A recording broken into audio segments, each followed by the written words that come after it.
All right. Welcome to the fourth episode of the Book Brothers podcast, the only podcast where two men talk about things that they have shared interests in. It's a very novel idea, and more people should really catch on to it.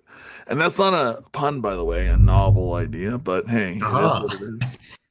novel idea. I like it. Exactly. My name, of course, is Adrian aka Books Too Big on social media. Actually, I should say that TikTok might be going away soon, so you won't find me on TikTok anymore at Books Too Big, but I am on YouTube and I am on Reels as Boots Too Big, and I do discuss books on that channel, so on both those channels. So, you can still find me on there. And David, where can the good people find you? Yes, I'm David Cardoso. Glad to be back here again. Also known as Baby Sagan. I'm on YouTube. I'm on Blue Sky. On Instagram. I do have a TikTok as well, but as you said, Adrian, that's probably going away. But still got some social media, and glad to talk about some books today. So I guess we're gonna talk about books and some other topics. Yes, sir, we are. But yeah, we're still gonna be on YouTube because, we do like this goes like an hour all the time. So I think this will be good for, Yeah. as far as long form content. But yeah, find us on there. Obviously, you'll see our socials below. But yeah, what are we talking about today? The theme of this episode is famous opening lines from books, right? And I have a couple. I have one in the chamber, and I have one that I pulled up because I remembered it was a Charles Dickens book. And it's actually, even if it wasn't an opening line, and even if it's not from a book I've read, by the way, I love this opening line. And it's from A Tale of Two Cities. It was the best of times. It Yeah. was the worst of times. It was the age of wisdom. It was the age of foolishness. It was the age of, or it was the epoch. Is it epoch? Epoch. Yeah. Epoch Either way. Yeah. of incredulity. It was the season of light. It was the season of darkness, and so on and so on and so forth. I haven't actually read *A Tale of Two Cities*. Have you read that, David? I have actually read it for English class back in my college days, and this was actually one of the opening lines I was going to use because it's one of the most famous opening lines ever Ah, of all time. It's pretty amazing. So yeah, we could dive into this opening line a little bit. It's pretty good, pretty great. I'll tell you what. I'll let you take that one, and I'll take the next one, which is, and again, this is a book I also haven't read, but it's from Moby Dick. They call me Okay, Ishmael, call me and Ishmael. the only Yeah. reason I know this line is because I am a child of the '90s, as I'm sure you are, David, and I grew up on the movie Matilda, and I'm pretty sure in that movie Oh, okay. Did she mention she it? reads Moby Dick, which thinking about it now is crazy because isn't Moby Dick like a very verbose Yeah, that's book? not really I'm not appropriate for a really, kid. A kid won't really like yeah. that book at all. I could have sworn it was in Matilda though. Did you ever watch Matilda? I have watched Matilda once a long time ago. I don't recall, honestly. I don't Okay. remember, but Well, that's fine. But let's go back to A Tale of Two Cities because you said okay. that was going to be Yeah, yeah. yours and you've actually Yeah, read it. yeah, So yeah. what, tell me about it. Just tell me about it was the best Uh, of times. yeah, Tale of Two Cities, the opening. Yeah, so like real quick about Dickens's style, Charles Dickens. I was not like the book is good. The themes of Tales of Two Cities are pretty strong. You know, it's about kind of like this friend ends up having to serve a prison sentence for another friend during the French Revolution. Um, that's kind of what the book is about, kind of like the turmoil of the French Revolution and kind of two cities and kind of these two families kind of. It's a pretty epic tale, but the way Dickens writes is very big, very grand, and very wordy, and so it's a lot to get through. But his opening is pretty epic. Yeah, it was the. I love that it was the best of times. It was the worst of times. Uh, it's basically the most ironic like opening you can have in a book, you know.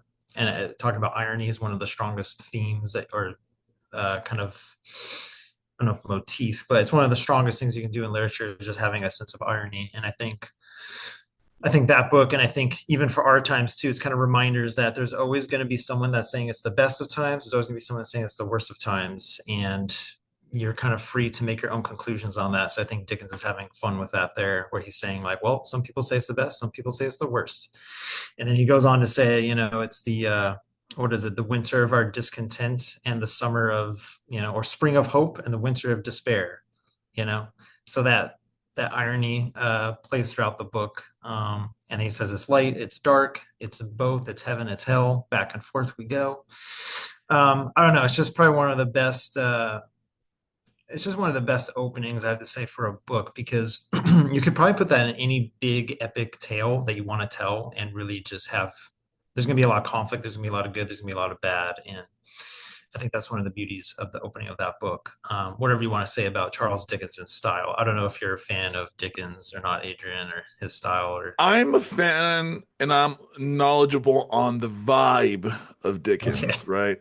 yeah, I'm a big fan of The Wire, the show The Wire, and in its Wire, fifth okay, season at a newspaper office yeah, at the Baltimore News Organization in that show, okay, he talks about how certain things are Dickensian, right?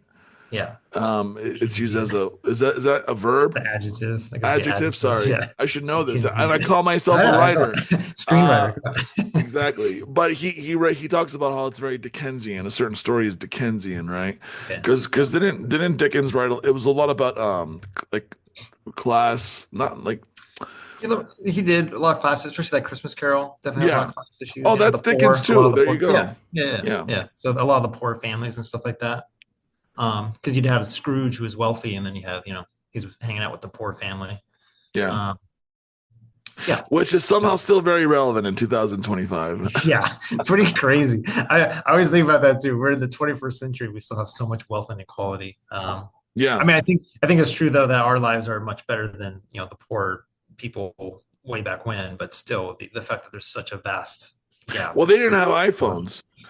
You know, Yes. I feel Yeah. like if we had smartphones back then, maybe there would have been more, maybe there would have been a revolt, so to speak, Maybe. almost like a Maybe. French Revolution-esque Yeah. Yeah. Yeah. revolt. Yeah. For sure. Yeah. But we're obviously more connected now, but we're Right. also at the same time Yeah. very disconnected.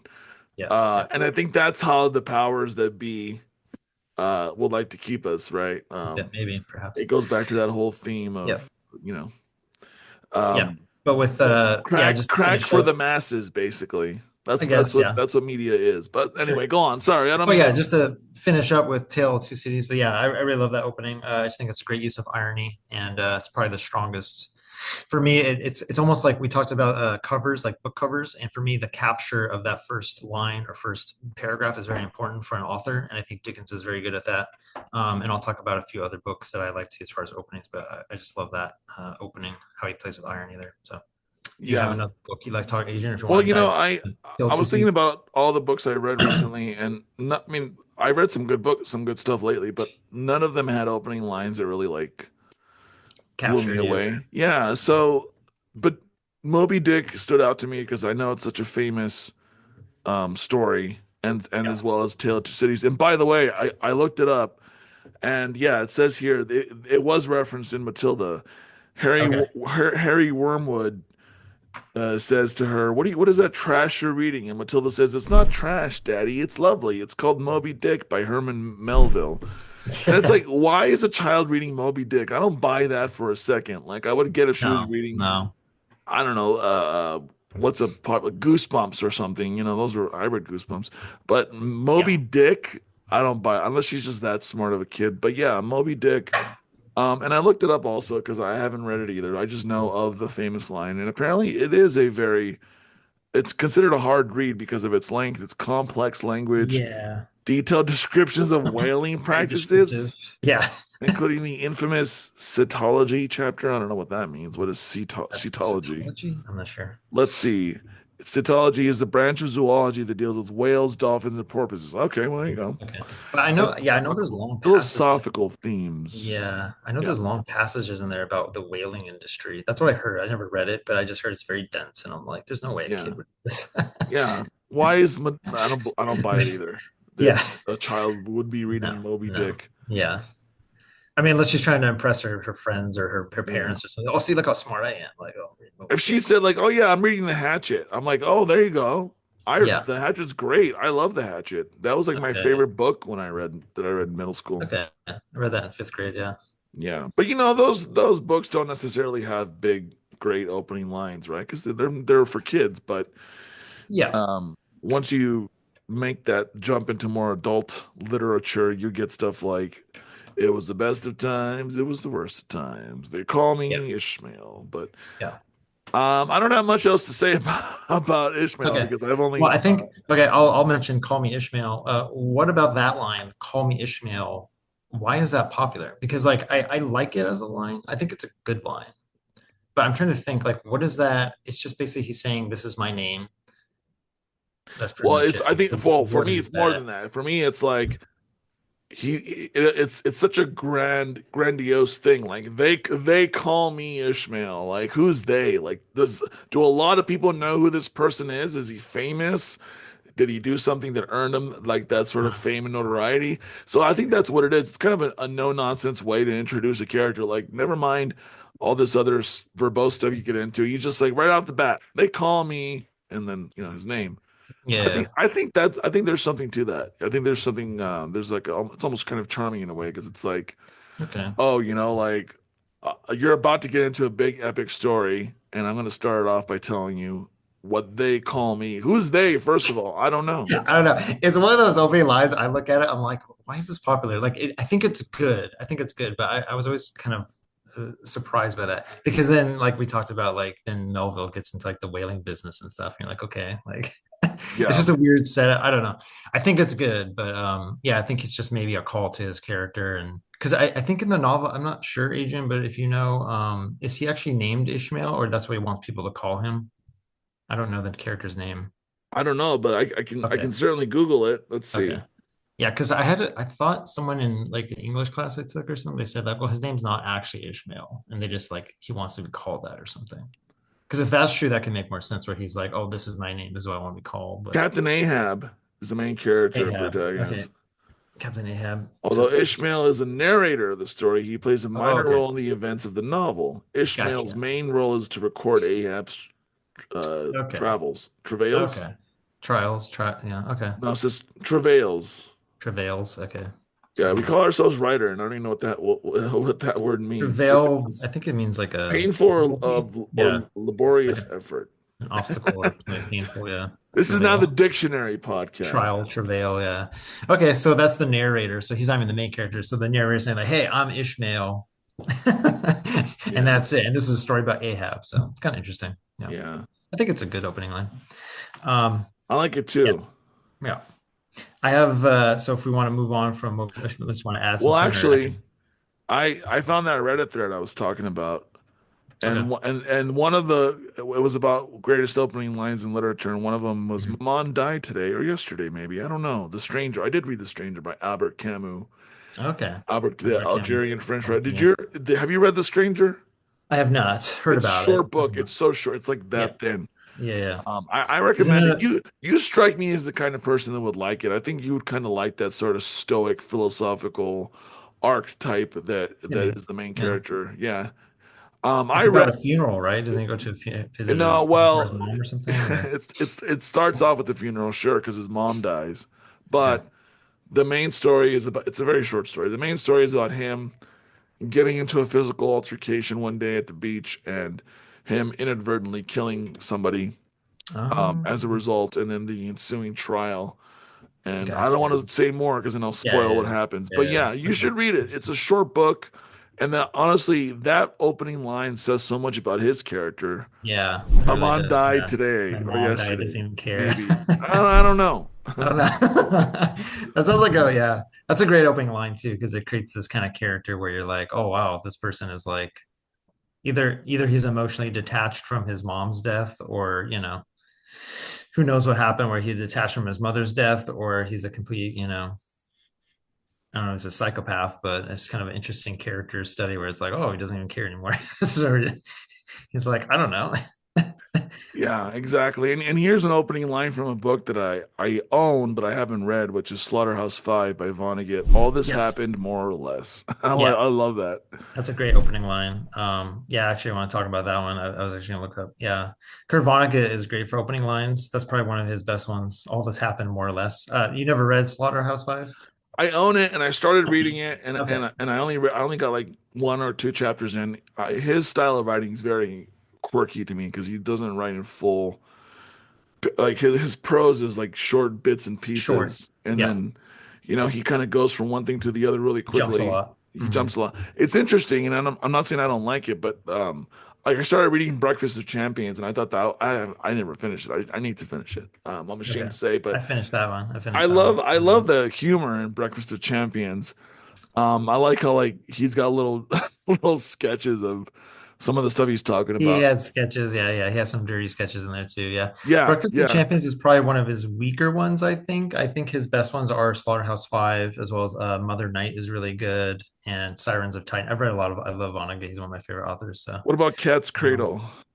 Cat's Cradle is really good. That's an excellent one. Is that the one with where it says puzzle boxes? Like there's actually a good opening line that I forget which novel it I'm was, not but he sure, said honestly. there's oh no wait, that's Sirens of Titan actually. He talks about the puzzle boxes of humanity. Like we're each in our Okay. own little puzzle box, which was kind of pretty cool. So you do know Um, Vonnegut pretty well. That's I know nice. Vonnegut. Yeah, I like Vonnegut a lot. Yeah, but yeah, Yeah. Slaughterhouse Five is great. All this happened more or less, and then that novel is about the war. Vonnegut himself, I believe he was a veteran, and I think it was it Vietnam, I think, or Korean War. I That was forget the which thing war he was about in. the greatest writers back of that era, right? Because those guys were Yeah, war veterans. Like those guys had to yeah, go out and kill people. right, right. It's pretty terrible. Yeah, so he Tolkien recounts was a a lot of war his veteran, right? yeah, so he recounts a lot of the battles and his trials, but then he also gets abducted by aliens in that Yeah. novel, and then they go in and out of time, and that explains why he jumps around with time.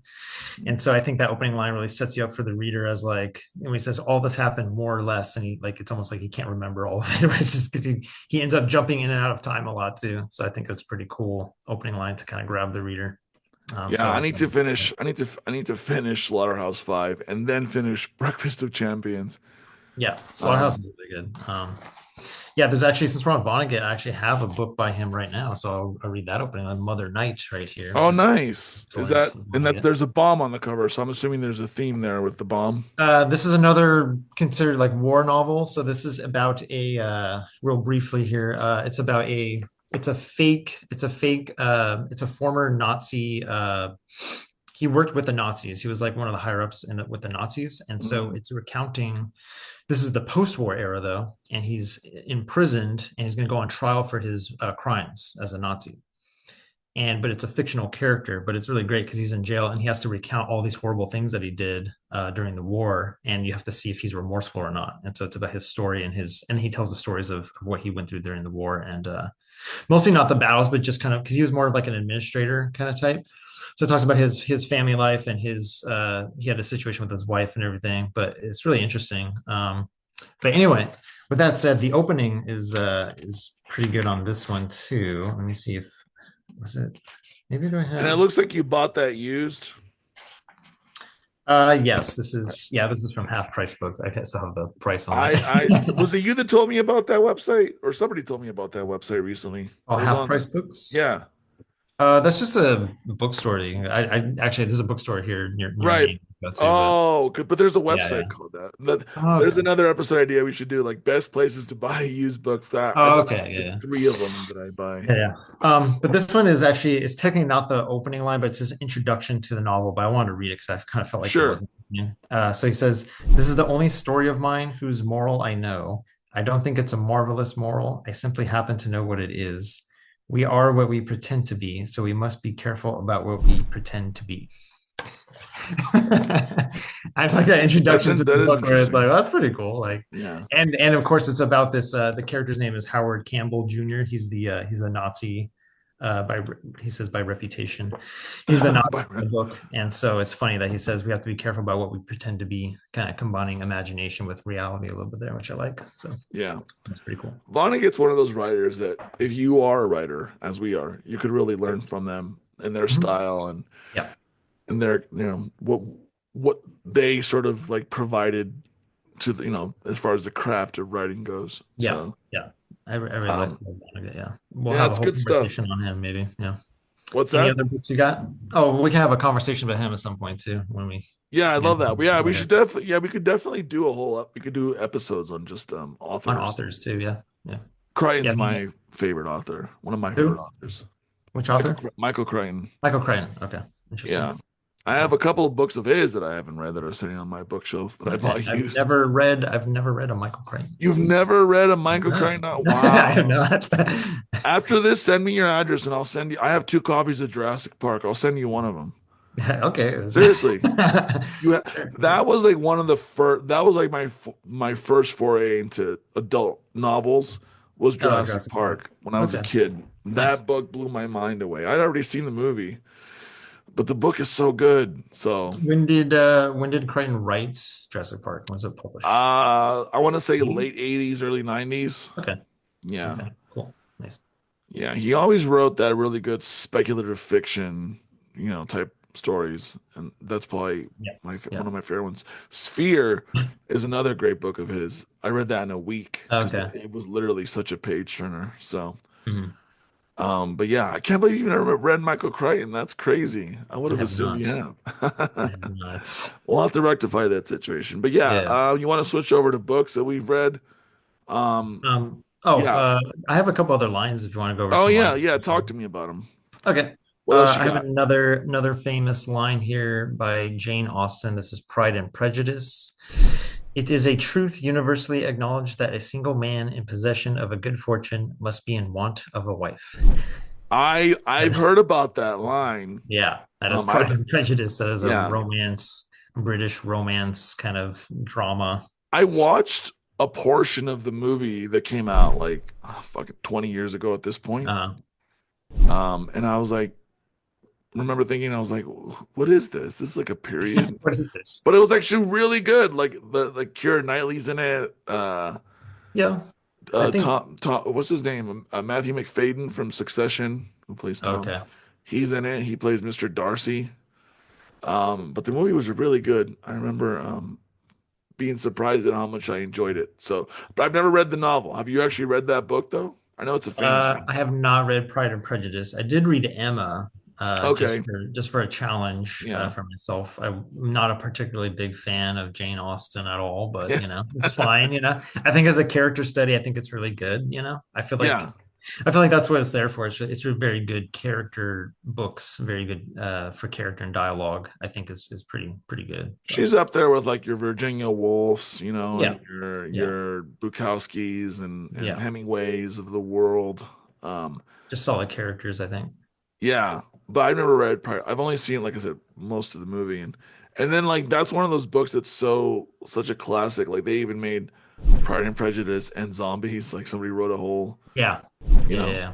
Actually, I think did I didn't read that one. I think I almost got my brother that one because yeah. he had another zombie. Oh, he had the Abe Lincoln Vampire Hunter, so I almost Oh got yeah. him by Precious Wait, Zombies. was that So a book for before it was a movie? yeah. I didn't know It was that. I thought really it was good. just a silly movie they Same made. guy who wrote World War Z, actually, which they Oh, also made okay. into a movie. Well, Yeah, yeah, I've seen the movie. I've yeah. heard the book is better than the movie It's pretty in that good. It's case. pretty good. Yeah, Yeah. it's pretty good. But that is a great line from Pride and Prejudice. Yeah, it is very good. That's one of those lines that really tells you it sets the whole, the mood for that story. It really tells so much about the character in one line Hmm. and the world that you're about to get into. So yeah, that's a good one. Nice. I'm Yeah. glad you picked that one. I got another good line here. Here's another classic opening. This is from The Hobbit.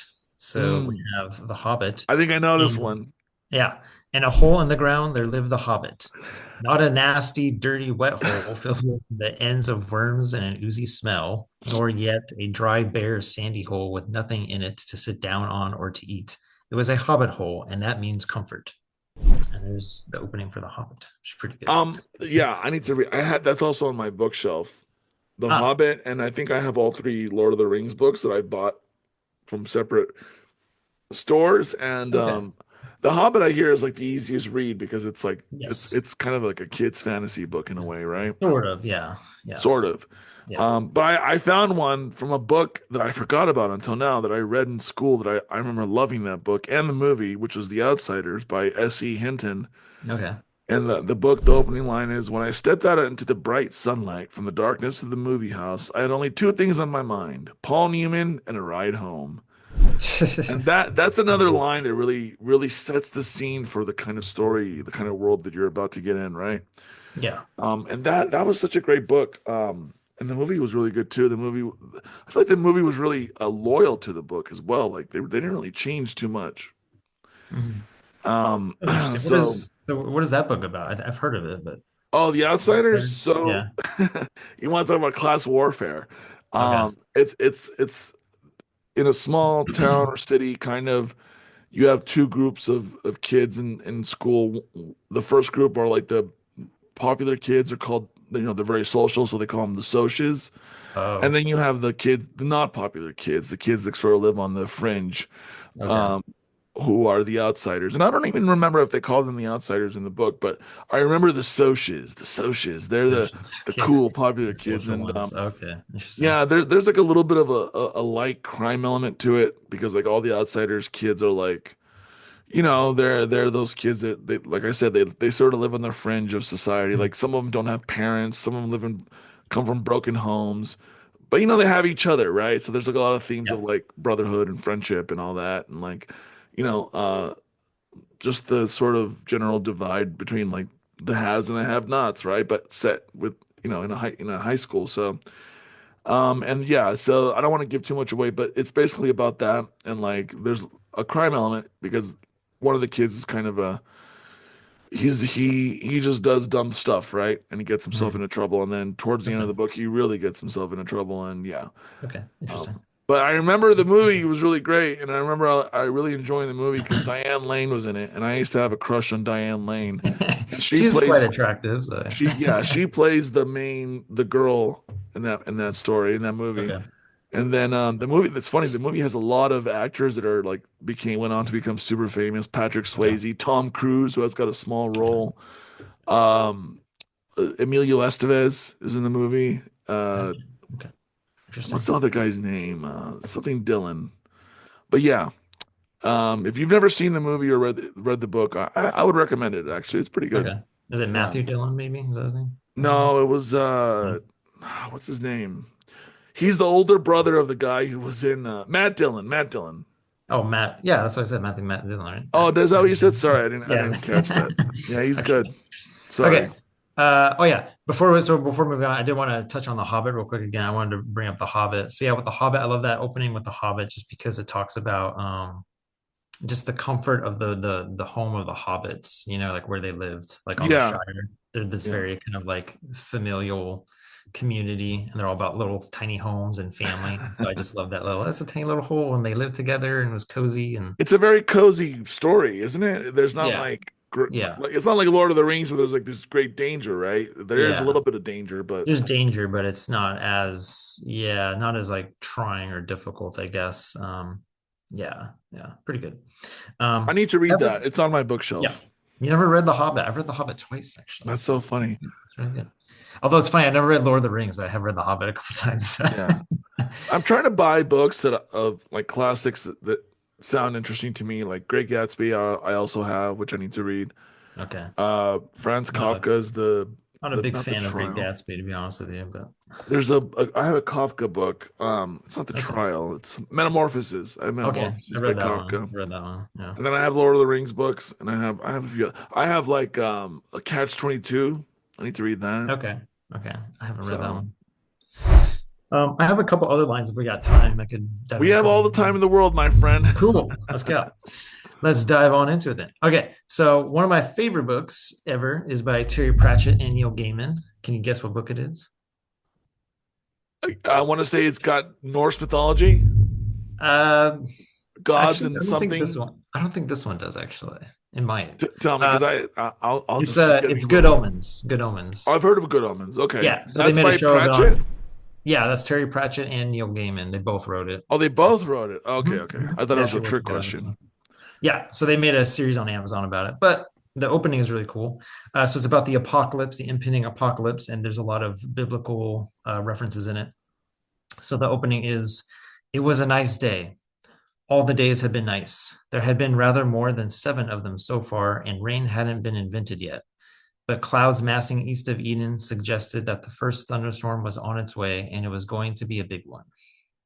So that's the opening of Good Omens, which I love because it literally takes place in Eden, and there's going to be a rainstorm, and I just love that opening. It was a nice day, and they describe it, and it was like the first day that God had created. So it's It's pretty funny.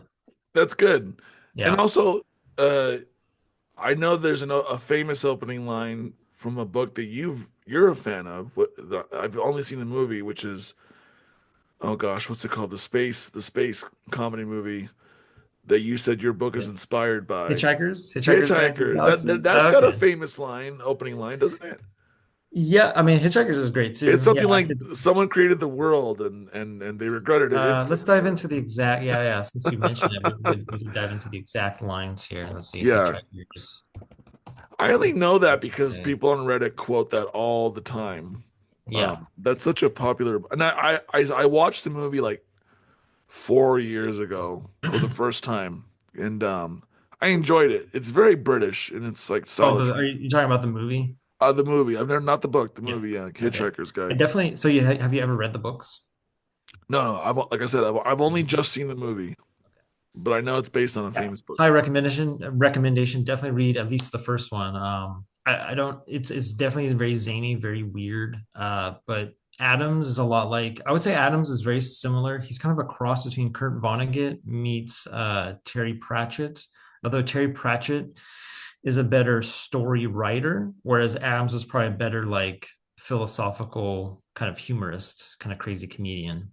He would have more outlandish kind of surprises for the reader, with Right. his style. But the opening for Hitchhikers is the opening line. Far out in the uncharted backwaters of the unfashionable end of the western spiral arm of the galaxy lies a small, unregarded yellow sun. So that's his opening line for Hitchhikers. It's pretty good. There's That's some the line in there about someone created the heavens and the earth, and then they made a mistake or something like that. There. Oh, what am I? Maybe I'm Well, confusing what. it does continue along the line saying like it kind of briefly mentions that humans have made it out of the trees, but they felt that that was a bad idea or something like that. They thought it That's was a what bad it idea. It's was. like That's what it yeah, they was. should have Yeah. gone back or something like that. I love that line. Yeah, It's yeah. so That's pretty true. funny. So It's like true. it's like have we made a mistake? I sometimes think, and this is very off topic, but I think you'll like this. I sometimes think like if we were living in a simulation, or if say that I was real, but everything around me was not, right? Like it's all in my head. Yeah, Like you're not real. This isn't yeah, real. It's all in my head.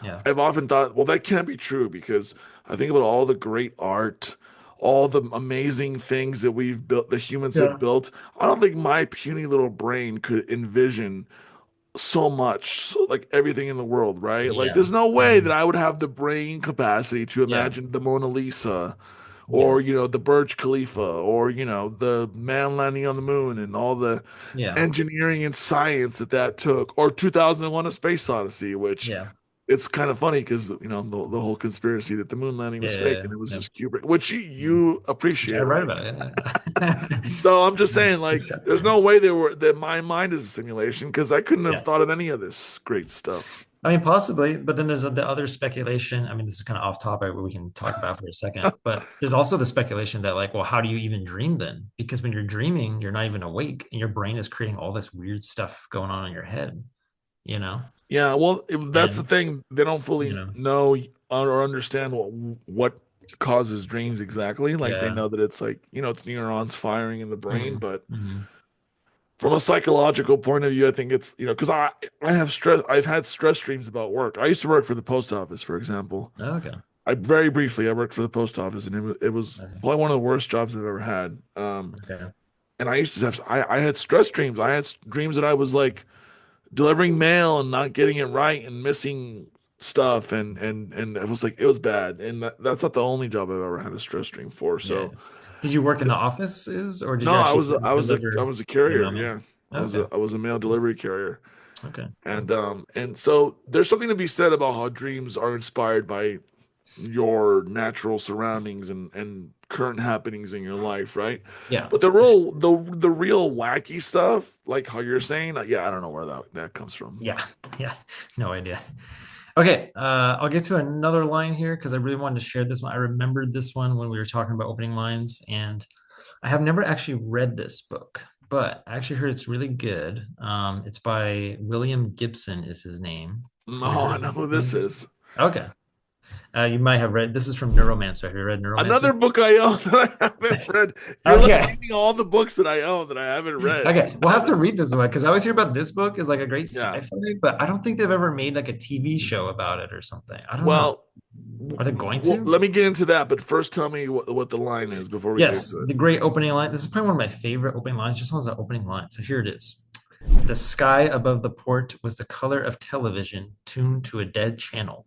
That's so funny. I That just is the saw opening that line. on a Reddit thread about Okay. Neuromancer the other day. Yeah, yeah. So here's the thing about I love Neuromancer. that yeah, talking about the opening line real quick, but I love that visual. It talks about the sky was the color of television It's and perfect. the dead channel, and it's like you can just imagine like the Yeah. static and the gray. Right. Without really going too much into it, it's just a really good capture of what the kind of vibe he's going for. So, And yeah, and look, here's the thing about Neuromancer, because I bought it thinking that, oh, this is considered a pretty well-known sci-fi. yeah, Not only is a sci-fi book, but it inspired the whole cyberpunk genre, including the yeah, cyberpunk game that came out a couple of years back that was really okay, popular, or yeah, a few years back, and just the whole, even the Matrix is inspired by it. So yeah, even though how you're saying they never made a show or a movie based on it, lots of movies and shows have borrowed heavily from okay, Neuromancer, Neuromancer. and that's another one of those books that I was talking to a friend of mine who's read it. He's like, that's another one of those books that's considered kind of a difficult read, Okay, um, because of the way he words things, like how that opening line you just said, yeah, mhm, and I pictured static, like yeah, yeah, we get that, but there's probably people who like would read that line and not realize like what is he talking about, right? maybe, yeah. Um, I've but only that's read, why I've I haven't only, read it. That's the only reason I haven't okay, picked it up yet, is because I'm yeah. worried. I'm like, oh, am I not going to Well, understand it? Is it going to be too yeah, dense, like Left Hand of yeah. Darkness? I know, yeah. Well, we'll have to dive into Neuromancer at some point then on the channel because that'd be a good read because I've never read that one. I've only read one of his books and it was called Pattern Recognition. That was actually for a college course. Yeah.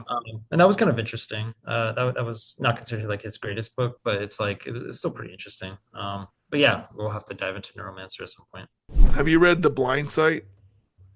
No, I That's haven't. another sci-fi book that's got some big wacky ideas. Okay, That I also own. I bought it because I thought, oh, sci-fi book. My friend was like, yeah, that's also okay, kind of a tough read. yeah, yeah, okay, Um, but yeah, Neuromancer, yeah, that'd be a good one actually. Maybe we should do that. yeah, yeah. Have you read Hyperion?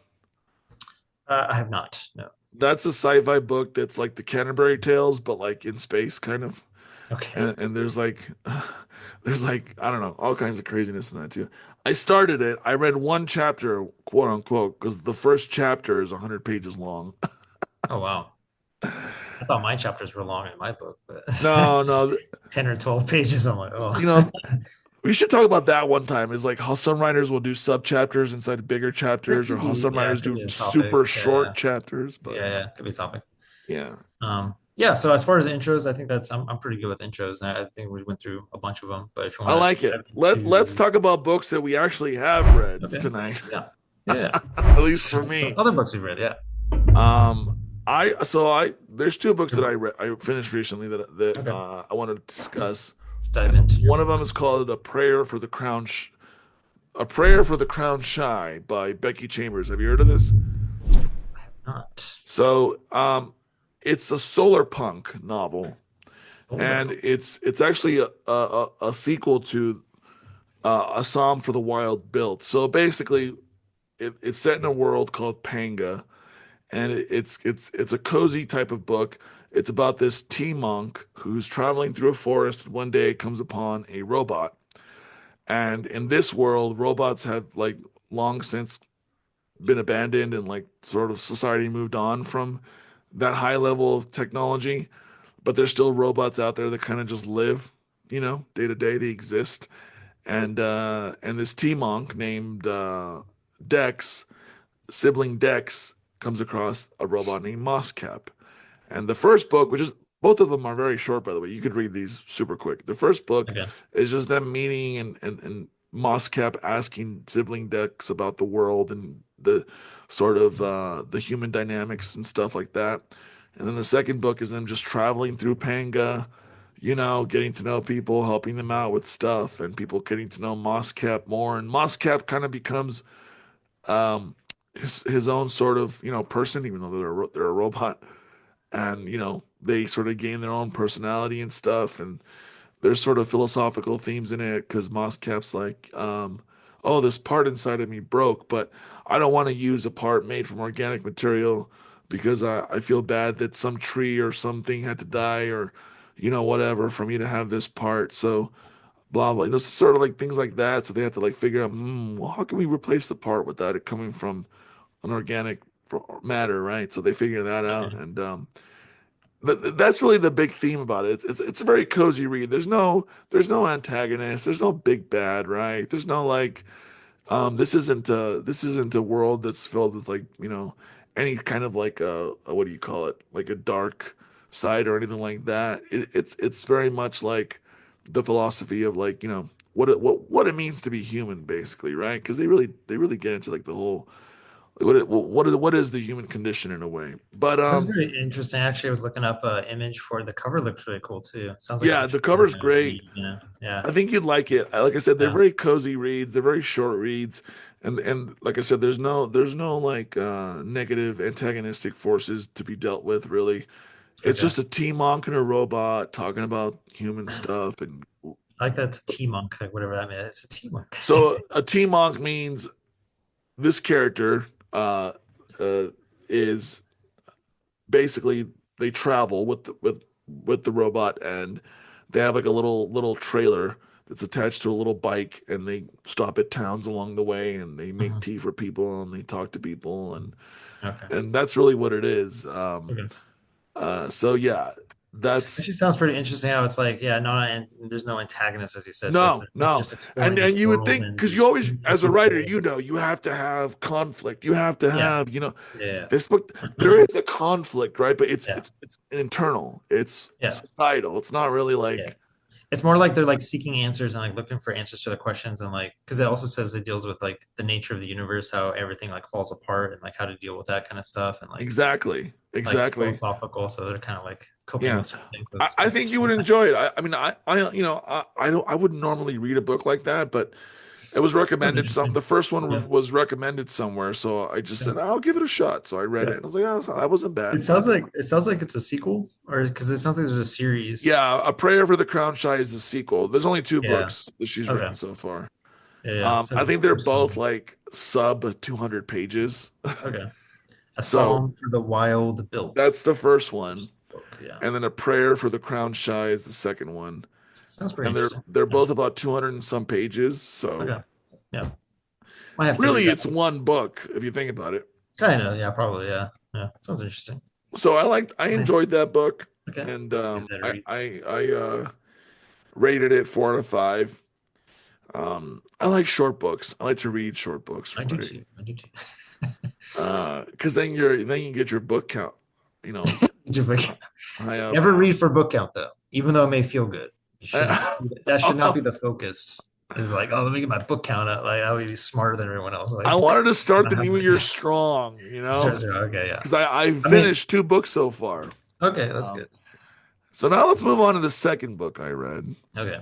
Now this book, I got to give you a context. Basically, this book was the author is called oh gosh, I'll have to look this up, but the author that wrote this book wrote another book I read last month in December that I finished called To Sleep in a Sea of Stars. Have you heard of this one? Okay.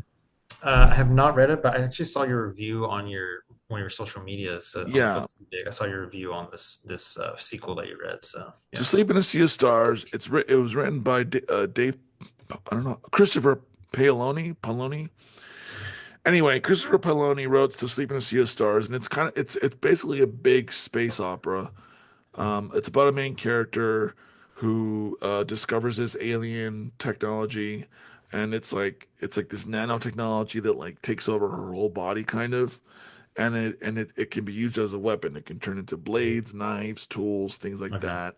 Yeah. And then it's like a found family story because she ends up on this ship with all these people, and then they have to kind of they end up they find themselves in an intergalactic war with this alien species, and Okay. that's the gist of the novel. I won't get too much else into it, but it's 800 pages long. It took me like 2 months to read it, because It was a long one, Pretty and then long, yeah.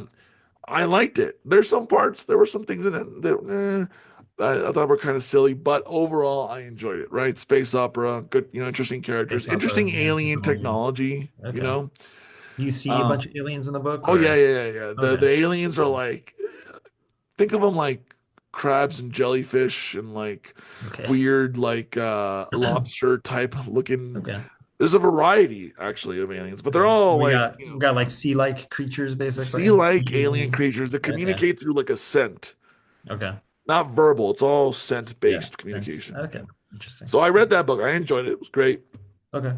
So he wrote Fractal Noise, and I thought, oh, this is a follow-up to Sleep in the Sea of Stars. Let's check it out. It's probably going to be pretty good. I did the audiobook because I read Sea of Stars. I did Ah, the audiobook for Fractal Noise, and I was like, oh, this could be interesting. Oh, it's a lot shorter. Let's see. And all it is, not it good. takes place in the same universe as Sleep in the Sea of Stars, but it's a whole separate story with whole separate characters that have nothing to do with the first book. And apparently, it takes place before To Sleep in a Sea of Stars, not after. But it doesn't really matter because I wouldn't even call it a prequel because it doesn't really tie into the book, the first book. Okay. So I'm listening to this audiobook and it's like it's about these four astronauts who go down into a planet, an alien planet, because they want to research this gigantic hole that is clearly an artificially made hole. And they think, oh, we've discovered alien life. This hole is like emanating some kind of a noise every few seconds. Let's go see what it is. And it's like the main character who's like boring as heck. There's a Russian guy who's just caustic, terrible person, and there's two other characters who are so forgettable that I won't even bother getting into that. And the whole book is just them trudging along to this hole, Hmm. traveling by foot like miles or kilometers and kilometers, which I don't remember why they dropped them off so far away from the hole. I'm sure there was some dumb reason for it that they dropped them off super far away and they had to trudge their way along to get to the Mhm. to get to the hole.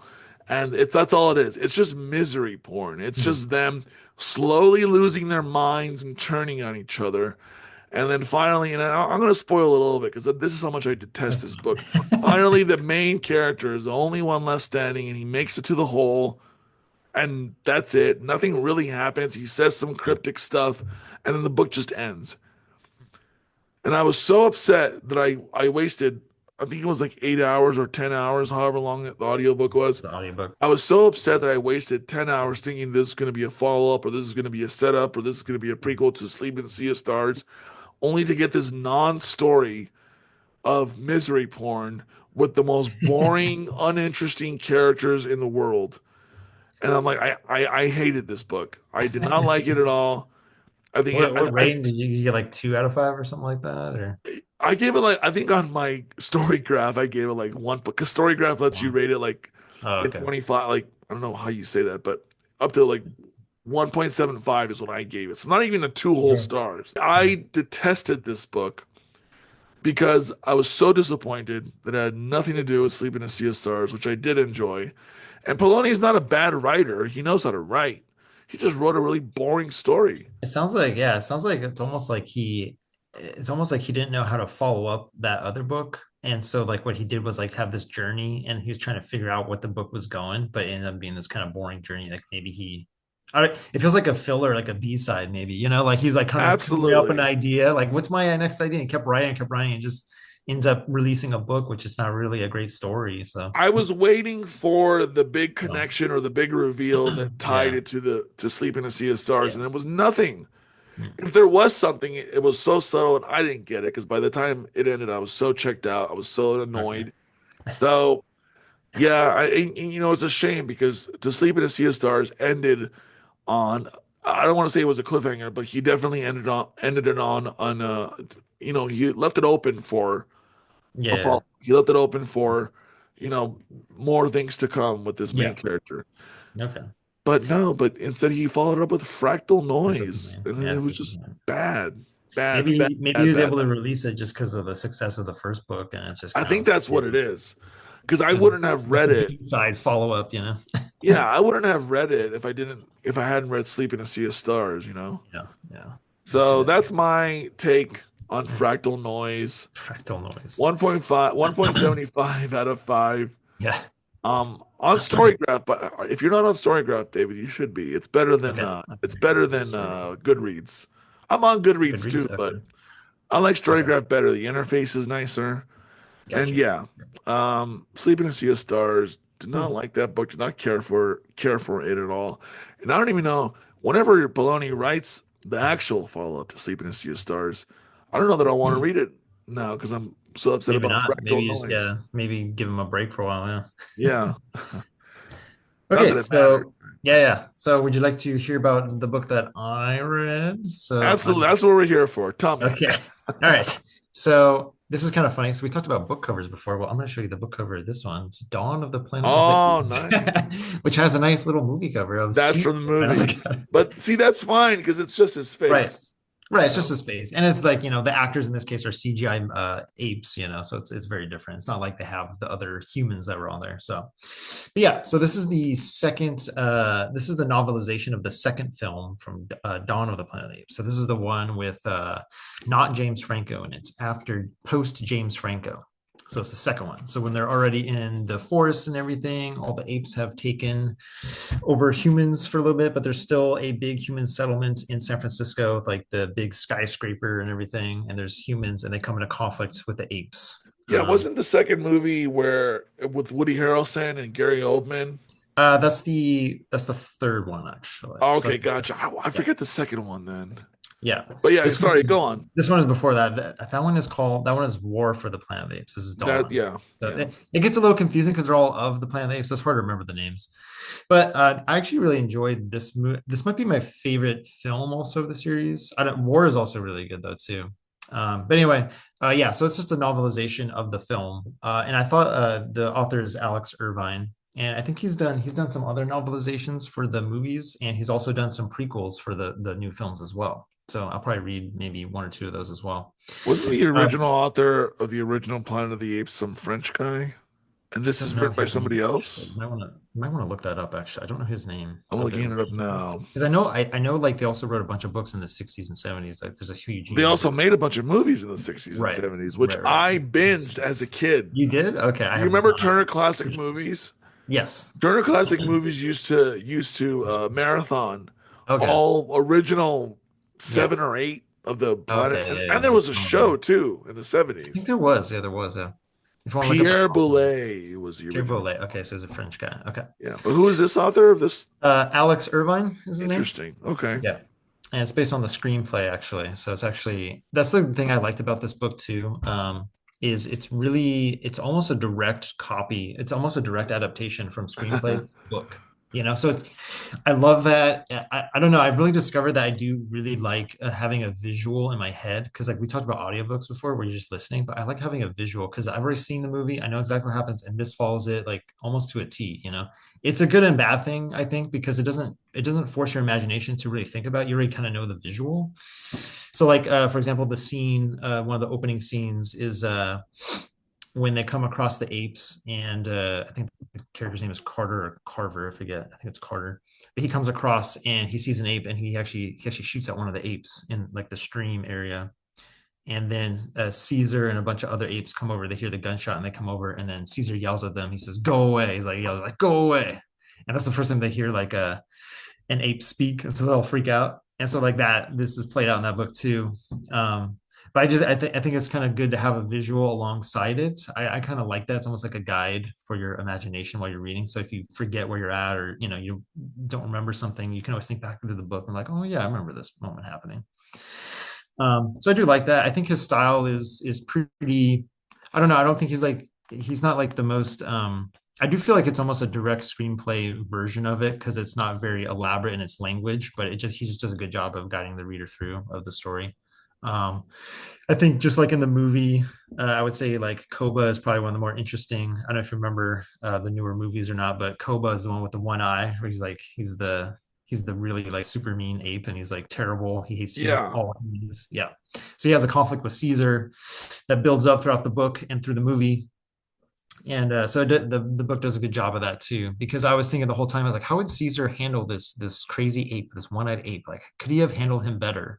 but I don't know that he could have because Koba was also very useful to him because he has him when they first discover the humans, he has Koba go and like, check out the human settlement. And so he's like, oh, go check on them because we got to figure out if they have weapons or whatever. Like, what's their intent? And so Koba's like very useful because he's like this warrior. He just, he's willing to basically fight and die all the time. So I think that's probably one of the greatest conflicts in the book that I really like is between Caesar and Koba, the conflict they have to become the new leader that happens. They have that fight, and then Koba tries to take Caesar's role as new leader.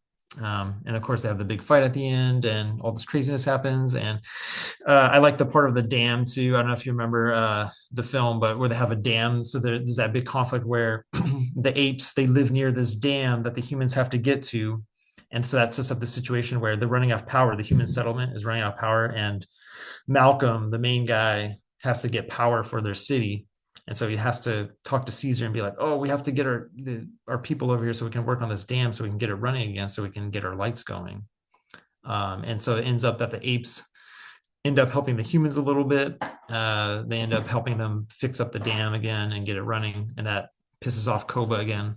And so that's how the conflict grows and grows, and they have a big fight. And sure enough, Koba causes the big fight to happen between him and the humans, and chaos happens. But yeah, I don't know. I really liked the book. I thought it was very true to the novel. And yeah, I'd probably say it's like maybe like 4 out of 5 stars. I would say it was really good. So it made me want Nice. to read some more Planet of the Apes books for sure. So yeah, It sounds like that's the official novelization of the movie, yes, right? yeah, it is. Yeah, It because says so right on it's the always bottom of the book. interesting. Yeah, when books come out Based on the after the screenplay. movie's released. Hmm. I remember when I was a kid, there was a lot of junior novelizations of movies that Okay. would come out. I remember not even when I was a kid, I was a young, I was like high school, college, but it was like the novelization for Terminator 3. Okay. I remember reading that, being feeling real proud of myself, and I look back and like, oh, that's because the prose was not challenging at all, right? And that's fine. Right, right. It sounds I like think this is similar. it's kind of similar. Yeah, yeah. I would say that's probably the interesting thing about any like movie book, I would say. I've read a couple of books based on I read the Last Jedi novelization.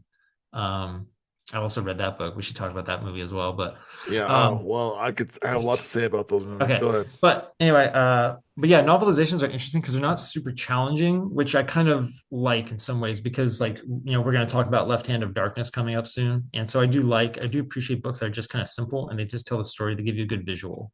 And I feel like this book does that. And oh no, I kind of appreciate that style too. So I enjoyed it. So Yeah, I don't often read books after the fact. But I know, like, for example, I watched Killers of the Flower Moon, and I yeah, was like, oh, that's and fun I too. kept hearing that the book is so much better because like there's more. They kind of changed a lot. So that's why I bought the book. Okay. But it's very rare nowadays that I'll buy a book based on a movie, you know.